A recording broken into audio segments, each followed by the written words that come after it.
Assalamu alaikum урматтуу мекендештер. Бүгүн дагы сиздерге өтө маанилүү, керектүү болгон маалыматтарды айтып бермекчимин. Андыктан акырына чейин чогуу болуңуздар.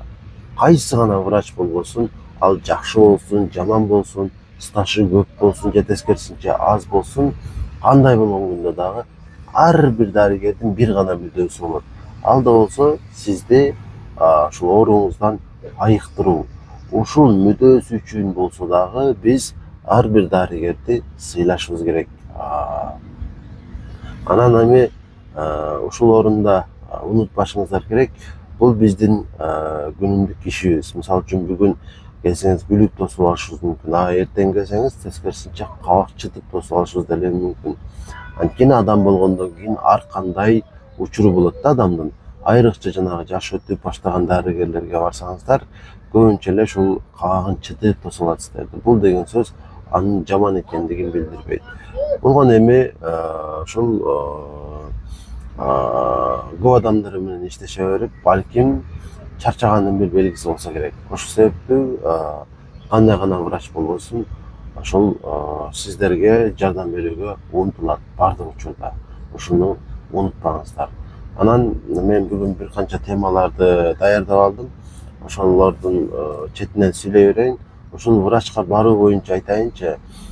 Мисалы үчүн сиз бир дарыгерге көрүнгөнү бара турган болсоңуз, ал сизге билишинче айтып берет, ушул консультация берет, жазып берет дегендей. Бирок сиз ошол эшикти аттап сыртка чыгып кеткениңизден кийин сизди толугу менен унутат да. Анан ушул себептүү мен эмне демекчимин? Сиз кайсы бир врачтан толук кандуу жардам алгыңыз келсе, ошого кайра барышыңыз керек да. Анткени өтөдө айтканымдай, бул мисалы үчүн эми копол кылып айтканда соода сатык сыяктуу эле нерсе да.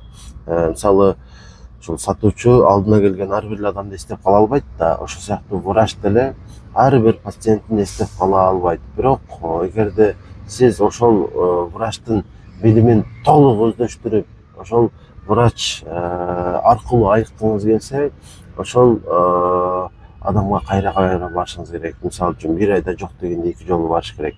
Анан эми муну айтканымдын себеби, менин алдыма дагы көп пациенттер келет, жана ушул келгендеги айткан ушул комментарийлердин бири ушул болот да. Өтө көп врачтарга бардык, ушул эч эле жакшы жылыш жок дегендей бир сөздөрдү угам. Бул деген сөз врач күнөөлүү дегенди билдирбейт. Бул деген сөз сиздин аракетиңиз азыраак. Сиз балким ошол врач айтыш керек болгон анча-мынча нерселерди сурай алган жоксуз деген дагы маселе жаралат да. Сизди күнөөлүүсүз дегенден алысмын, бирок сиздин аракетиңиз толук кандуу болбой атат деген бир жүйөнү келтиргим келип жатат. Ошол себептүү начар деп ойлогон врачыңызга деле кайра барып, ошодон көбүрөөк нерсе үйрөнүп алсаңыз болот. Бирок түбө элек бир врач менен эле калып кетпеңиз. Анткени кошумча башка врачтардан дагы маалымат алып көрүш керек. Анан ушул орунда дагы бир фактын айтып коюш керек. Кайсы гана врач болбосун, ал университетти кече аяктап келген болсо дагы, башка бардык адамдардан ушул медициналык билими жогору болот. Ден соолук жөнүндө ушул мисалы 7 миллион адам болсо азыр, ошонун 7 миллиондон караганда көбүрөөк билимге ээ болот да. Ушул ден соолук боюнча карапайым адамдардан демекчимин. Ал мисалы сот болсун, ал мисалы айдоочу болсун, ал мисалы үчүн ашпоз болсун деп коелу, табып болсун деп коелу, ким болсо дагы ушулардын баарынан жакшы билимге ээ ден соолук боюнча. Ошондуктан бардык учурда сурооңуз барбы, врачка бериңиз. Биринчи сиздерге бүгүн айткым келген маалымат ушул. Анан эми муну маалымат деп айтсак канчалык деңгээлде туура болот, бирок баары бир түшүндүрмө иретинде айтып өттүм. Эми кезектеги тема бул ден соолук боюнча да. Айтайын дегеним, биз баарыбыз дени сак жашоого муктажбыз. Анткени биздин ушул ишке болгон жөндөмдүүлүгүбүз, карым катнаш адамдар менен, ошондой эле күндөлүк жашоо, өмүрүбүздүн узак болушу дагы ушул биздин дени сак жүрө алышыбыздан көз каранды. Ошол себептүү Мен эмне демекчимин, бизде көп максаттар бар.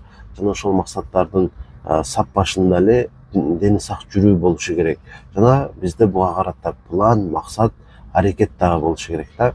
Анан ушул жолдо бизге кимдер жардам бере алат? Албетте врачтар жардам бере алат, бирок анын жардамы сиздин ден соолугуңузду толук кандуу кылып берүүгө жетишсиз. Негизги ишти, аракетти сиз кыласыз. Врач жазган дарыны сиз ичесиз, врач айткан диетаны сиз кыласыз, врач айткандай стресси жок жашаганга аракет кыласыз. Демек 90% жыйынтык сизден гана көз каранды. Туруктуу болуңуз, аракет кылыңыз, дени сак жүрүү аркылуу үй бүлө мүчөлөрүңүздү да кубантыңыз. Ошол эле учурда өзүңүз дагы ушул жашоонун жагымдуулугун сезиңиз демекчимин. Эми ушул анча фельдшерлер тууралуу дагы маалымат айткым келип турат. Албетте булар дагы медициналык билими бар адамдар. Өйдө айткандай ушул бардык карапайым адамдарга караганда билими жогорулар булар врачтар болсо, андан кийинки эле тепкичте фельдшерлер турат. Жана ушул орунда унутпашыбыз керек, фельдшер деген бул врач дегени эмес. Албетте анча-мынча арабызда фельдшерлер көпчүлүк врачтарга караганда дагы көбүрөөк билиши мүмкүн.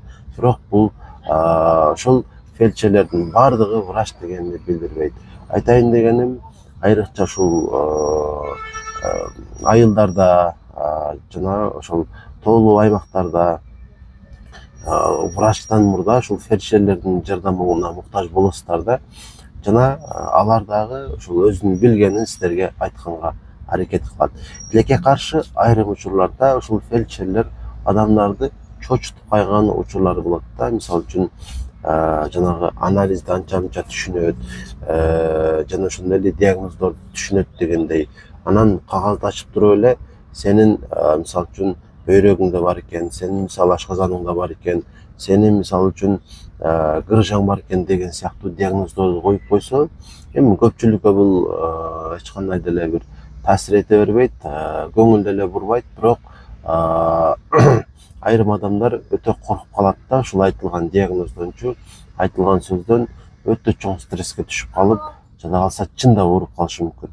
Ошон үчүн мен эмне демекчимин, эгерде сиз фельдшер боло турган болсоңуз, албетте элге маалымат бериңиз, бирок туура маалымат беришиңиз керек, коркутуп койбошуңуз керек. Анткени адам бир оору менен ооруса, жада калса жүрөк ооруса деле эртең эле өлүп калбайт. Ошону менен жашап жүрө берет. Болгону кардиологко көрүнүш керек экенин эле коюш керек да. Өзүнүн билимине эле ошол билгенинче эле айтыш керек. Жана ошону дагы кандай кылыш керек? Муну ашыра маалымат бербеш керек.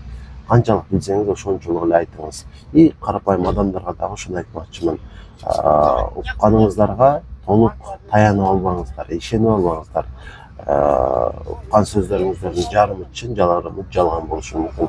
Эми жалган болбосо дагы сиз корко турган эмес. Ошол. Анан дагы бир нерсени айтып өтөйүн. Бул да болсо ошол жаңы чыгып жаткан нерселер. Мисалы эки адам жолукса, достор деп коелу. Эмне жаңылык деп бири-бирибизден сурайбыз го.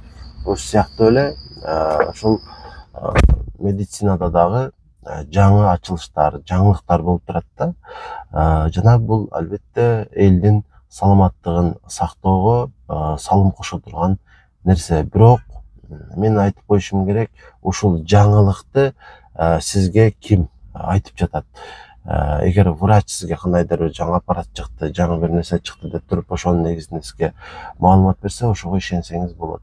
Бирок ушул медициналык кандайдыр бир ачылыш башка бир таанышыңыз тараптан болгон болсо, буга ишеништин кереги жок. Ошол эле жаңы чыгып жаткан мисалы көп эле айтылды, жанагы сила пчела деп дагы угуп эле жүрөбүз го. Мен көп эле ушуну колдонгондорду уктум, жакшы болуп кеттим деген уккан жокмун. Сахарлар дагы эле ушу сахардын дарысын ичип жатат, сила пчеланы колдонгондо деле. Жанагы стоп диабет, стоп диабетти канчалаган адамдар колдонду. Дагы деле өзүнүн дарысын ичип жүрөт. Буга ар бириңиздер күбөсүздөр деп ойлойм. Ушул сыяктуу ачылыштарды айткым келип турат. Ушул сыяктуу ачылыштарга ишенбеңиздер. Кандайдыр бир топ жүздөгөн, балким миңдеген адамдар жыйнала калат дагы. Ошолор ушул бир коом болуп өзүнчө жана ошол жерге мындайча айтканда оромоттошуп жүрө беришет да, анан жаңы адамдар аларга кошулат. Чындыгында бул жаңылыктын элге, журтка эч кандай деле пайдасы тийбейт. Тескерисинче ошол капчыгына зыян келет. Ошондой эле ден соолугун дагы начарлатат. Өнөкөт оорусу бар адамдар врач жазган дарыны ичип жүрүшү керек тилекке каршы. Мындан жакшыраак арга жок. Бирок жакшы нерселер бар. Бул да болсо табигый. Жакында эле мисалы түрк тууралуу сиздерге маалымат бердим. Муну колдонсоңуздар жакшы болот. Сиздерге алтын тамыр тууралуу маалымат бердим. Акыркыларын айтып жатам да.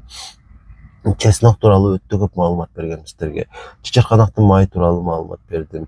Бака жалбырактын анча мынча адамдарга пайдасы бар экендигин айттым. Айтайын дегеним, биринчи кезекте биз сунуштаган биз сунуштай турган ушул кайсы дарылар сизге керек болсо ошолорду ичиш керек.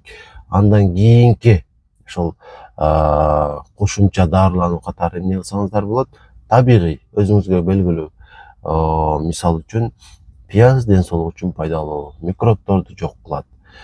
Бул сиз үчүн мындайча айтканда текшербей туруп деле колдоно бересиз. Анткени илгертен эле муну жеп жүрөсүз. Мисалы өрүк как, бул өтө пайдалуу, калийге бай, жүрөккө жакшы деп жүрүшөт. Бирок ушул орунда унутпаш керек, ар бир эле азык бардык адамга 100% коопсуз болуп эсептелинип калбайт. Мисалы оорунан, өнөкөттүн ошо оорусунан жабыркап калган адам болсо, кээ бир азыктар жакпашы мүмкүн. Мисалы бөйрөк оорусу, кайсы гана орган болбосун, олуттуураак оорусу болсо, ушул табигый азыктардын деле айрымдары болот, айрымдары болбойт. Ошол себептен сиз кайсы гана оору менен ооругаңыз, өзүңүздүн ооруңуз тууралуу көбүрөөк билгенге, көбүрөөк маалымат топтогонго аракет кылышыңыз керек. Ошол аркылуу сиз ооруңуз менен туура күрөшө аласыз. Бүгүн сиздерге ушул маалыматтарды жеткиргим келди. Туура тыянактарды чыгарасыздар деген үмүттөмүн. Жана суроолоруңуздар болсо комментарийге жаза бериңиздер. Жана катталуучу боло элек болсоңуздар, мен сиздерден өтүнүп кетем. Сөзсүз түрдө подписацияны басып коюңуздар. Бул сиздерден күчтүү талап кылбайт, бирок кезектеги жаңы видеолорду көрүшүңүздөргө мүмкүнчүлүк берет.